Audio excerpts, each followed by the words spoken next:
আজ ৯ জুলাই ২০২৬ বৃহস্পতিবার রাজধানীর আগারগাঁওয়ে বাংলাদেশ চীন মৈত্রী সম্মেলন কেন্দ্রে অনুষ্ঠিত হল বিশ্ব পরিবেশ দিবস ও পরিবেশ মেলা ২০২৬ এবং জাতীয় বৃক্ষরোপণ অভিযান ও বৃক্ষ মেলা ২০২৬-এর শুভ উদ্বোধন। অনুষ্ঠানে প্রধান অতিথি হিসেবে উপস্থিত থেকে আনুষ্ঠানিক উদ্বোধন করেন মাননীয় প্রধানমন্ত্রী তারেক রহমান।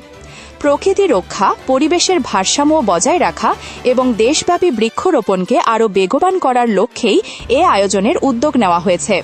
অনুষ্ঠানে পরিবেশ সংরক্ষণ, জলবায়ু পরিবর্তনের চ্যালেঞ্জ মোকাবিলা এবং সবুজ বাংলাদেশ গড়ে তুলতে সম্মিলিতভাবে কাজ করার ওপর গুরুত্বারোপ করা হয়। সংশ্লিষ্টদের প্রত্যাশা, জাতীয় বৃক্ষরোপণ অভিযান ও বৃক্ষ মেলা ২০২৬ দেশের প্রতিটি অঞ্চলে বৃক্ষরোপণের আগ্রহ বাড়াবে এবং পরিবেশ সংরক্ষণে জনগণের অংশগ্রহণ আরও জোরদার করবে।